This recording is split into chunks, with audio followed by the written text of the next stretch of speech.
First of all, Butler's a really good team. They're coming off a great victory, beating Indiana at home just a few days ago. So we knew that they were going to come and play hard.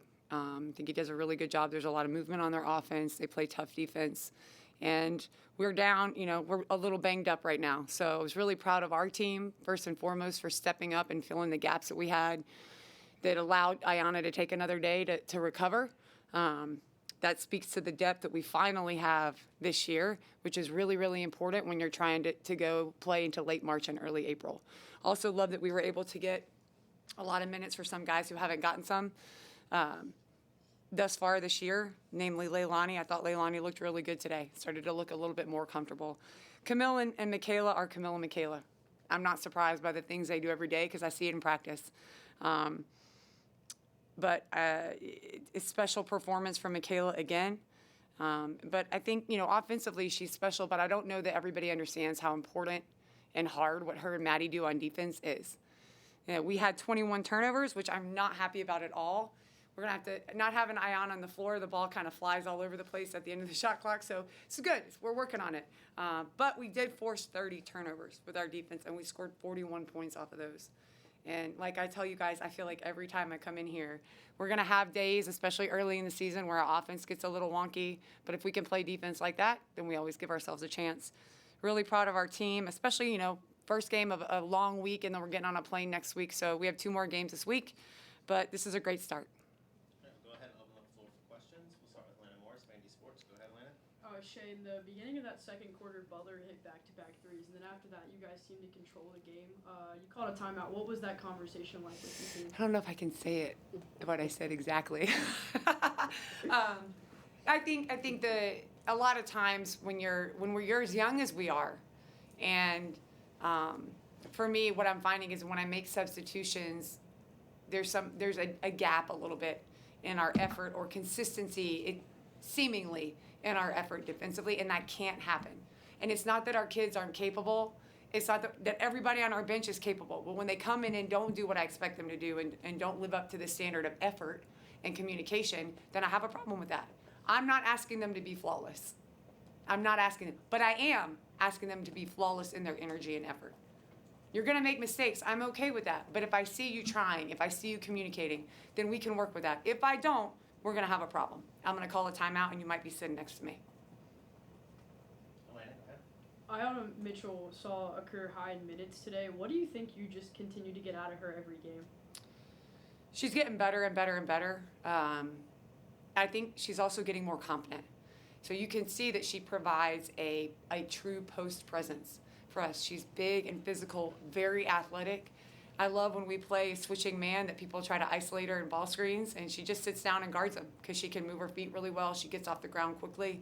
But she's also getting more comfortable posting up with her back to the basket. Thought today she made a couple of really good post moves. We've been working on that with her because she likes to be springy in the mid-post and do turnaround jump shots. Not when you have a size advantage. I want to see her be really physical in the post, especially now, because you guys know when we get to the SEC that there's going to be just as many athletic, big, physical post players as her that she's going to have to face. So these are very valuable minutes for her. And what I love right now about her is that she just continues to get better every game and build confidence. Grace, go ahead. Coach, you got Justine Passat back for the first time this season. Can you talk about what you saw out of her today on the floor? I saw her doing some of the things that we've asked her to do that don't involve shooting the ball. She's an excellent elite shooter. She can shoot it from here.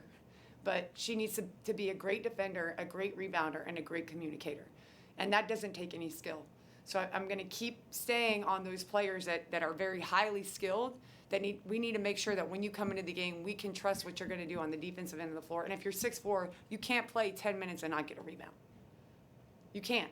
So they understand. Justine, Aga is the same. Great shooters, really versatile players, but we need to be able to trust them defensively and on the boards to make sure that we can maximize their time out on the floor. For what it's worth, Justine had a career high 6 rebounds today. That's why she played.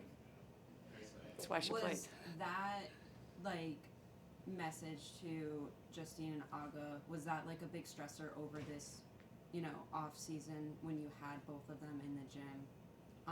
And really, just a stressor for them over the offseason? Yeah, absolutely. It's been since they've been here, really. I think that our job as coaches is to hold up the mirror.